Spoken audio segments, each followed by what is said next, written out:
Glória a Deus, que louvor maravilhoso, que louvores maravilhosos, né? Cumprimento a amada igreja com a graça e a paz do Senhor Jesus, amém? Vamos meditar na palavra de Deus neste momento. Hoje vamos falar sobre uma forma diferente, através da qual Jesus opera milagres na nossa vida. Ontem a Suliane colocou um dos gêmeos de castigo na cama. E algum tempo depois, nós ouvimos um barulho de vidro grosso caindo no chão. Nós corremos, fomos olhar o que era e descobrimos que ele tinha acabado de derrubar um vidro de perfume no chão, ali entre a cabeceira da cama e o colchão.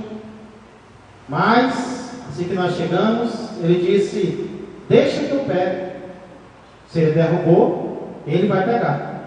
E aí ele colocou a mão ali, entre o colchão e a cabeceira da cama, e ficou procurando, até que de repente, ele levantou a mão bem alto, e ele estava segurando apenas a tampa. Ele tinha deixado o vidro de perfume lá. Foi aí que a Suliane foi até lá e pegou, terminou o serviço, que ele tinha deixado somente pela metade. E eu olhei aquela cena e eu fiquei meditando naquilo, e eu me perguntei: será que muitas vezes não é exatamente assim que nós fazemos na nossa vida?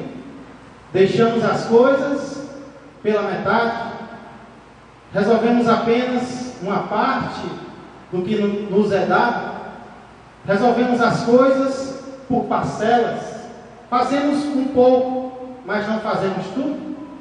E se nós prestarmos atenção, é exatamente assim que nós fazemos muitas das nossas coisas, de forma inacabada, apenas uma parte, às vezes apenas a metade. Mas a pergunta que eu faço para vocês é: e Jesus? Será que ele também age assim nas nossas vidas? Será que Jesus também age fazendo apenas uma parte, deixando a obra dele inacabada na nossa vida? Será que Jesus também opera milagres de forma parcelada, como muitas vezes nós queremos fazer as nossas coisas? Ou será que tudo que Jesus faz é instantâneo, de uma vez, na minha vida e na tua vida? É sobre a forma de Jesus trabalhar muitas vezes que eu quero meditar com você nessa noite. Para isso, eu te convido a abrir a palavra de Deus no Evangelho de Marcos, capítulo de número 8. Evangelho de Marcos, segundo livro do Novo Testamento, capítulo de número 8. Nós vamos meditar nos versos 22 a 26. Marcos, capítulo 8, versos 22 a 26. Eu aproveito para dar as boas-vindas aos irmãos, pedir que Deus os abençoe, tanto os que estão aqui, como também aqueles que estiverem nos acompanhando por meio das redes sociais. Irmãos, a passagem na qual nós vamos meditar hoje, ela fala sobre a cura de um cego de Betsaida. A cura de um cego de Betsaida. E a pergunta que nós vamos responder hoje é: como Jesus curou este cego? Como Jesus curou este cego? E que lições a forma de Jesus curar podem nos ensinar nessa noite? Primeira observação que eu faço aqui, primeira verdade que eu encontro aqui, é muito importante, é que Jesus curou este cego mediante o pedido de outros. Jesus curou este cego através do pedido de outros. Vamos ler o verso 22. Marcos, capítulo 8, verso 22, diz assim: então chegaram a Betsaida e lhe trouxeram um cego, rogando-lhe que o tocasse. Vamos orar antes de continuarmos. Pai amado e Pai querido, nós acabamos, Senhor, de ler a Tua palavra, Estamos, Senhor, começando a meditar nela, depois de termos louvado ao Senhor com cânticos, com orações. Agora, Pai, eu peço que o Senhor tenha misericórdia de nós e nos agracie, e nos faça compreender, Senhor, a revelação da Tua Palavra, de forma geral e também para as nossas vidas.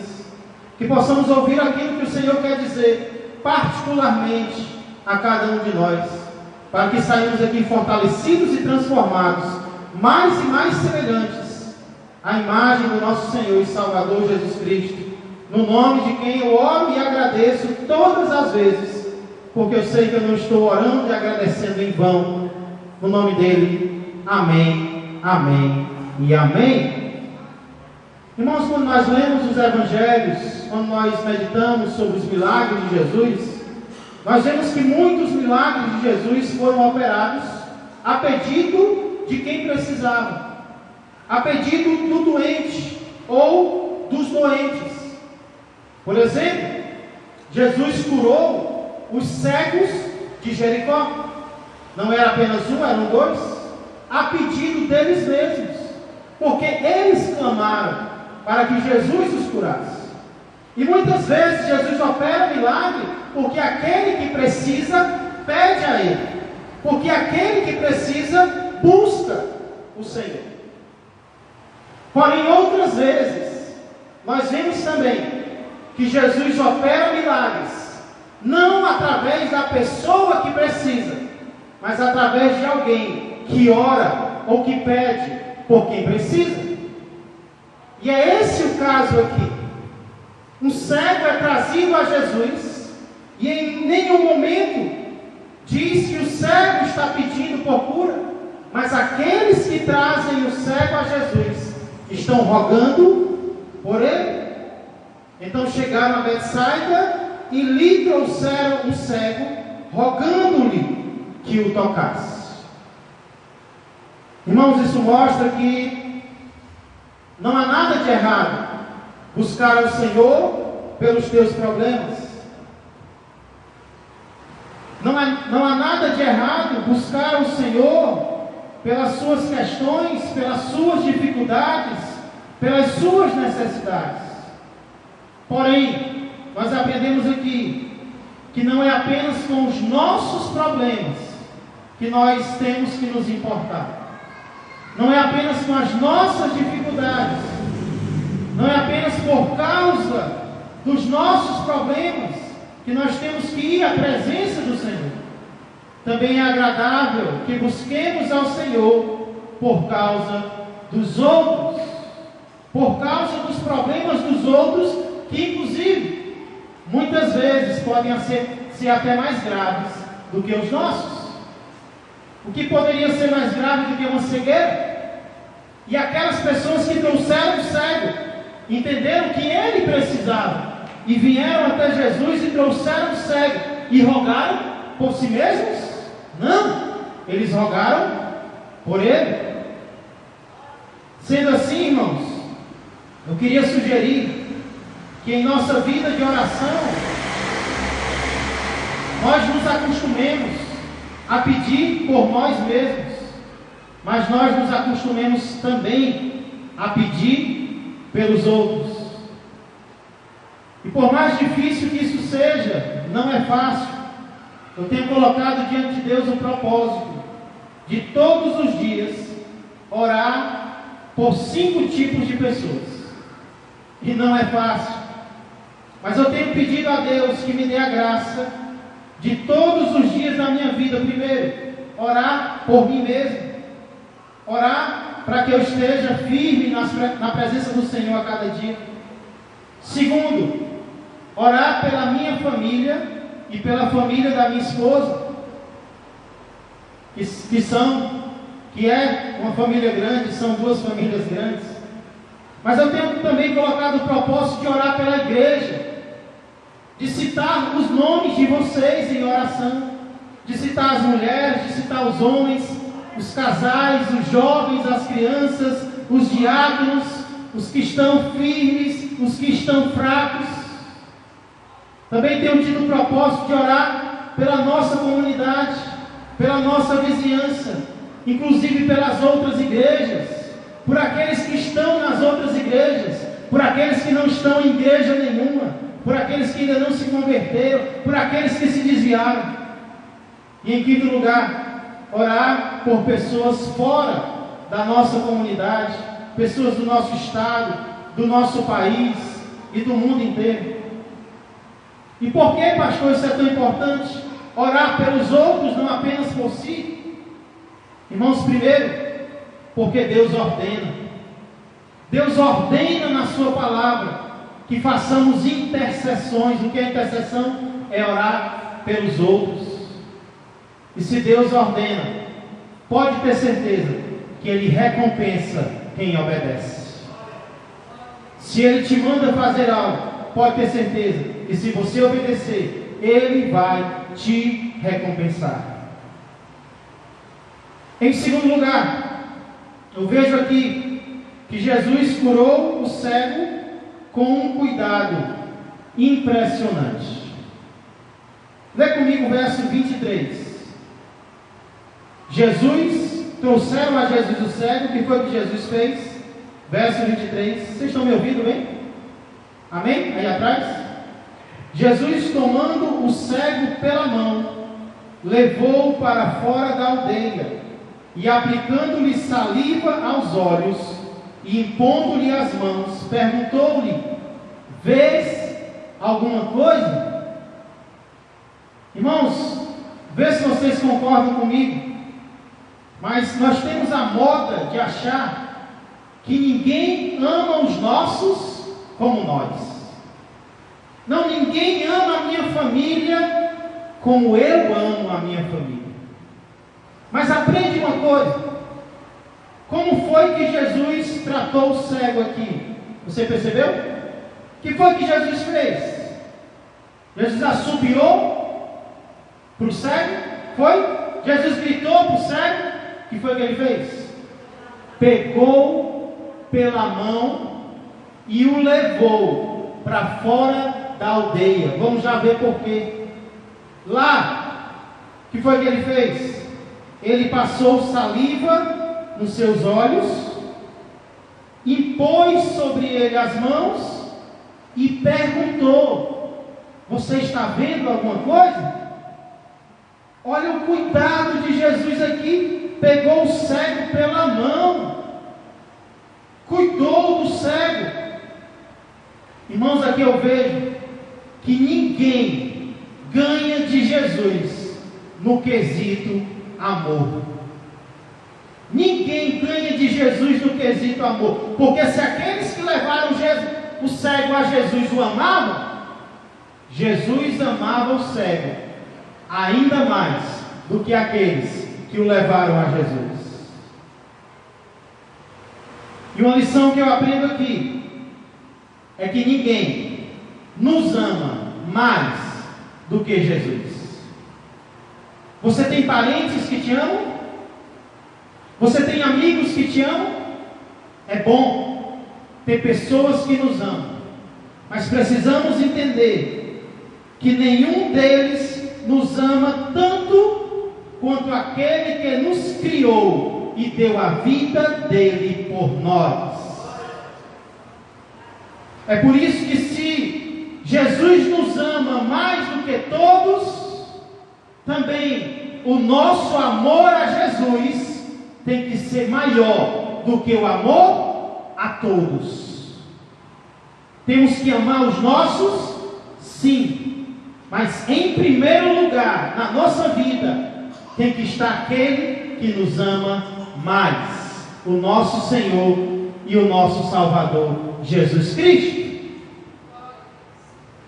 Será que está hoje? Será que Jesus está sendo o nosso amor maior? Ou será que está havendo alguém na frente de Jesus no nosso coração? Isso me ensina uma segunda lição. Podemos aplicar isso aos nossos também, não apenas a nós. Ninguém nos ama como Jesus. Trazendo isso para os nossos parentes, ninguém ama os nossos que nem Jesus. Devemos amar os nossos Sim ou não? Devemos amar os nossos parentes? Sim ou não? Mas existe alguém que ama os teus familiares mais do que você ama. Existe alguém que ama os teus mais do que você. E esse alguém é o Senhor Jesus Cristo. Você não precisa ter medo de entregar o teu parente para Jesus, porque Jesus ama esse parente mais do que você. Ninguém amava aquele cego mais do que Jesus o amava. Olha a forma como Jesus trata. Aquele cego não era uma importunação para Jesus, não. Aquele cego era o filho de Jesus. Era alguém a quem ele amava. Então, se você ama o teu parente, fica tranquilo, fica confortado, sabendo que alguém os ama mais do que você e quer cuidar deles. Então não para de entregar os teus parentes para Jesus, porque Ele quer cuidar deles, Ele quer transformá-los. Às vezes nós temos medo de entregar o parente para Jesus. O que Jesus vai fazer com ele? Será que vai fazer ele sofrer? Será que vai quebrar a perna dele? Ei, entrega, porque Jesus vai fazer o melhor na vida dele.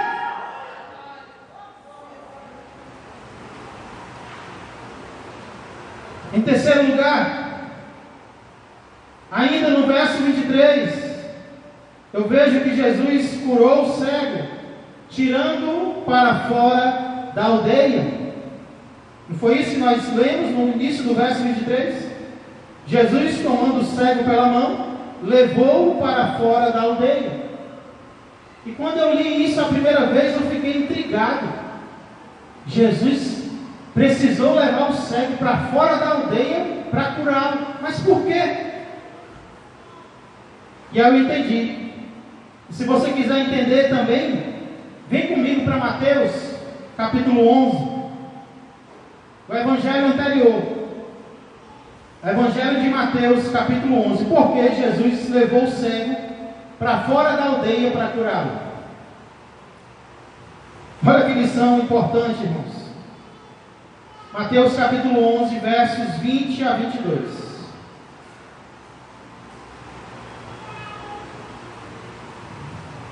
Diz assim: passou então Jesus a increpar, censurar as cidades nas quais ele operara numerosos milagres, pelo fato de não se terem arrependido. Verso 21. Ai de ti, Corazim! Ai de ti, Betsaida! Porque se em Tiro e em Sidom se tivessem operado os milagres que em vós se fizeram, há muito que elas se teriam arrependido com pano de saco e cinza.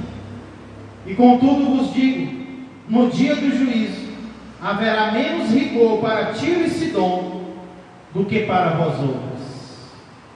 Jesus censura algumas cidades aqui, e entre essas cidades que Jesus censura está Betsaida, que foi a cidade na qual Jesus curou o cego.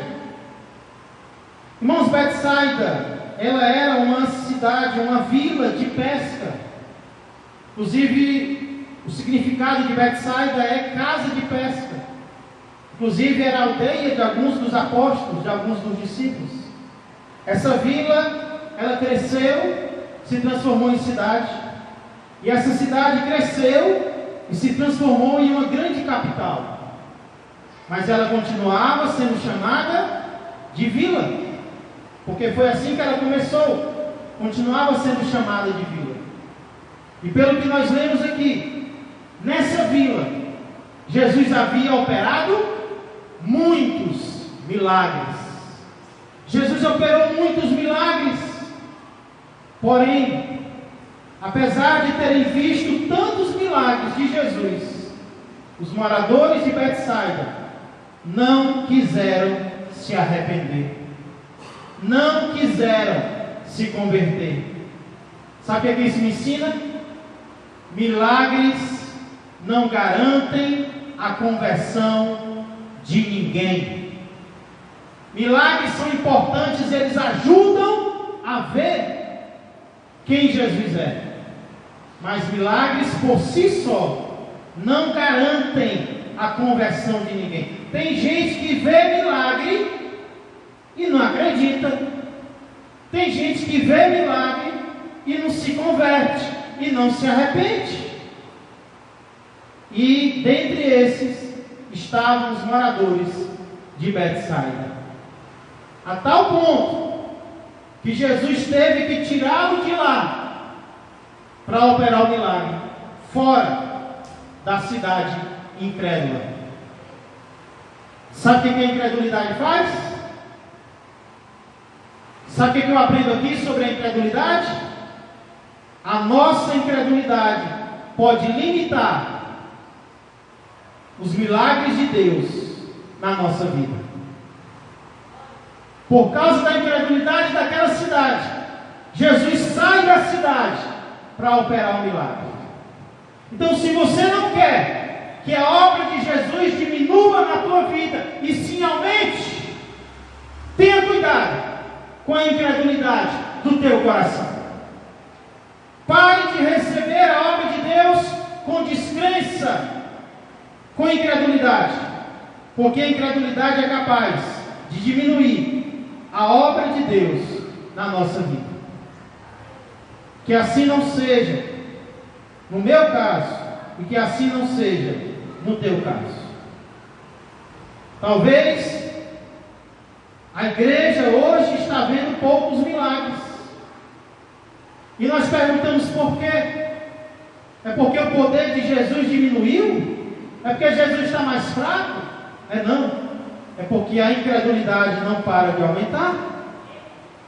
Precisamos ter cuidado, irmãos, com o nosso coração, para não sermos incrédulos contra a obra de Deus, a verdadeira obra de Deus.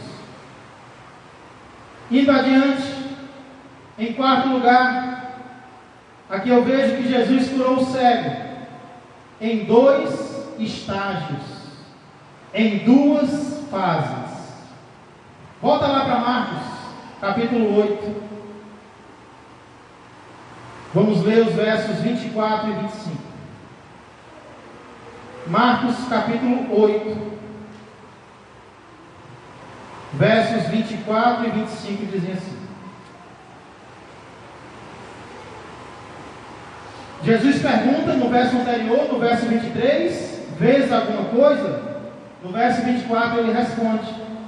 Este, recobrando a vista, respondeu: vejo os homens, porque como árvores os vejo andando.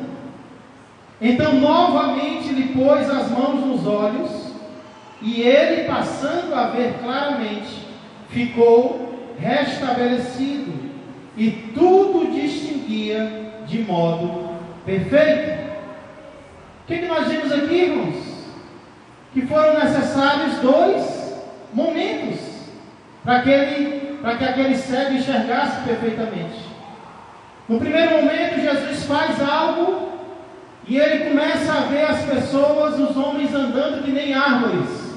Imagina aquela visão turva, né? Quando você tira o óculos, quando tira a lente de contato, o que você enxerga? Só aquele vulto se mexendo na sua frente. Foi mais ou menos assim que aquele cego enxergou. Então Jesus foi lá e tocou novamente, e a visão dele passou a ser perfeita. Irmãos, assim, muitas vezes vai ser a obra de Jesus na nossa vida. A obra de Jesus na nossa vida nem sempre será instantânea. Às vezes Jesus vai operar milagres em estágios. É por isso que é necessário ser paciente, porque talvez você está no primeiro estágio, a obra ainda não foi concluída, algo ainda não está perfeito, ainda não está do jeito que você gostaria que estivesse. Aí talvez você está perdendo a paciência, mas não deve perder a paciência, sabe por quê? Porque mesmo que ainda não esteja perfeito, também não está como estava antes. Ainda não é como você gostaria que estivesse, mas Jesus já operou uma mudança. Jesus já fez uma diferença. Olha para trás e compara como está agora e como era antes. Antes você não via nada, mas agora você já está vendo algo da obra de Deus na tua vida, na vida de alguém. Algo já está se formando. Então continua pedindo, continua buscando, continua crendo, porque algo já está acontecendo.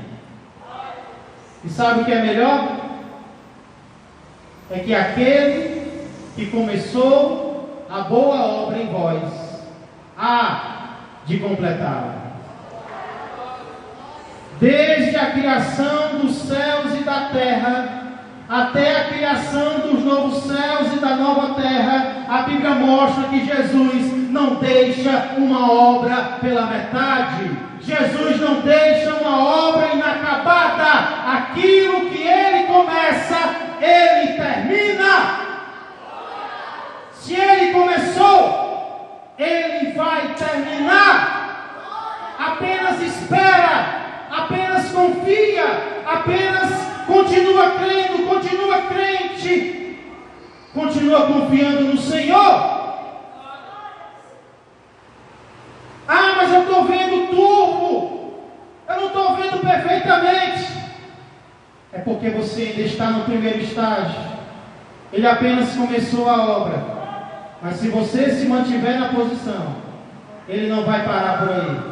Ele vai aperfeiçoar a obra que Ele mesmo começou. Mas é preciso que entendamos uma quinta e última característica, uma quinta e última forma como Jesus curou o cego.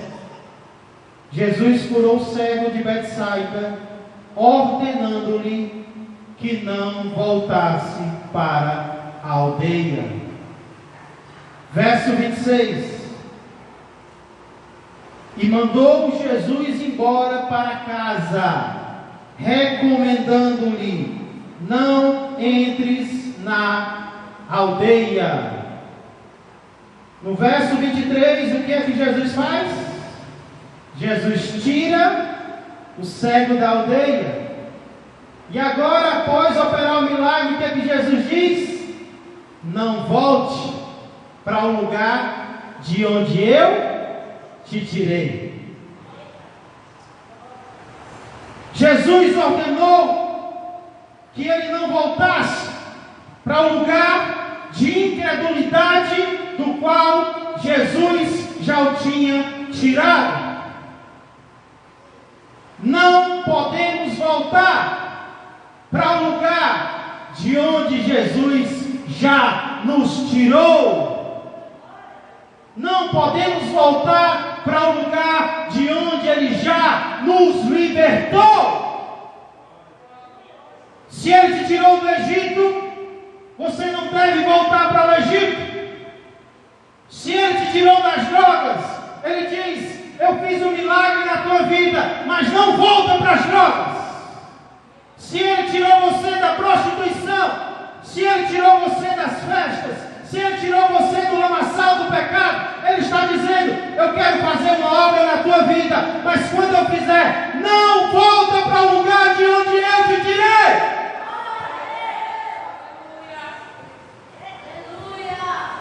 Porque essa é a nossa tendência. Na hora da dificuldade a gente corre para Jesus. Mas quando o milagre acontece, quando a bênção vem, muitas vezes o nosso pensamento é de achar que não tem problema voltar.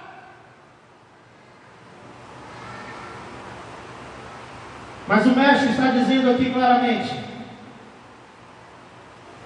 para eu te salvar, eu tive que tirar você de lá. E para que a salvação continue, você precisa decidir não voltar para lá. Decida isso no teu coração. Eu não vou voltar para onde Jesus me tirou. De onde foi que Jesus te tirou? Será que nesses dias você pensou em voltar para lá?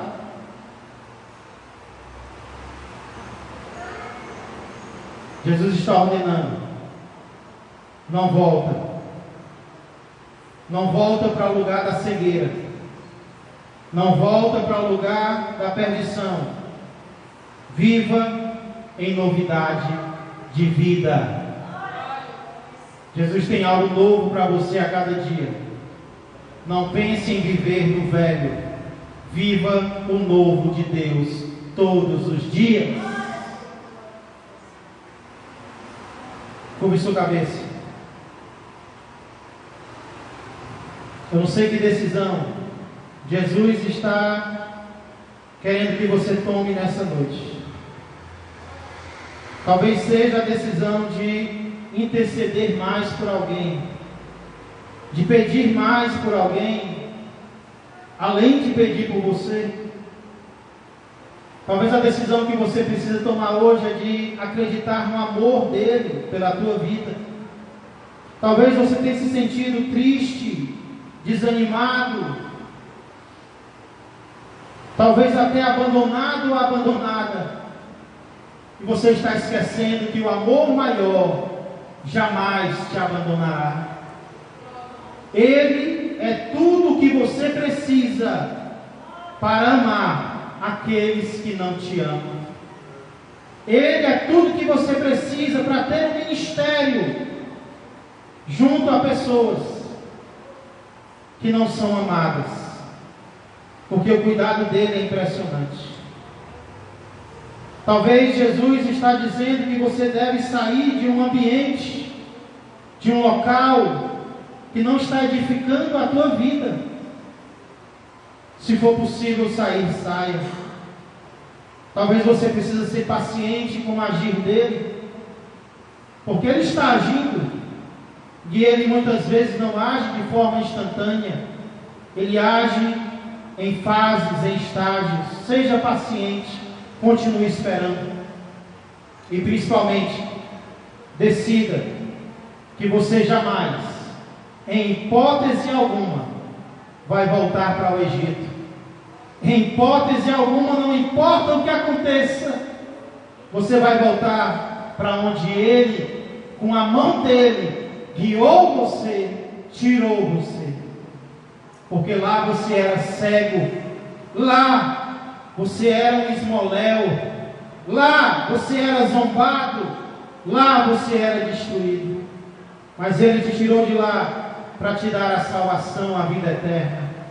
Deixa ele guiar a tua mão para mais e mais perto da presença dele no céu. Senhor Deus e amado Pai, agradecemos, Senhor, pelo relato deste milagre, que não é apenas o milagre de um cego em Betsaida há muitos anos atrás, mas também, Senhor, é uma demonstração da forma como o Senhor trabalha ainda hoje nas nossas vidas.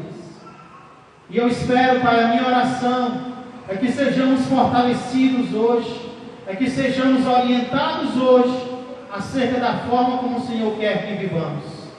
Senhor, há crentes aqui buscando o Senhor com sinceridade, e as lutas são tremendas, Pai. As lutas são grandes, dentro de casa, fora de casa, no trabalho, na vizinhança. Mas, Pai, há alguém segurando em nossa mão, há alguém que não nos abandona jamais, há alguém que nos ama verdadeiramente, há alguém que quer nos conduzir a um lugar melhor a cada dia, e é nesse que nós devemos confiar. Então vem nos ajudar, Senhor, vem nos ajudar a não adormecermos, Senhor, a não adormecermos, Senhor, em nossos próprios caminhos, em nossas próprias vontades, mas a aceitarmos a vontade do Senhor na nossa vida. Senhor, que saímos daqui essa noite mais crentes do que quando chegamos, pois milagres foram, estão sendo e serão operados pelo poder e pelo amor do Senhor na vida daqueles que em Ti confiam, e nós confiamos. Por isso pedimos e agradecemos. Amém, amém E amém. Glória.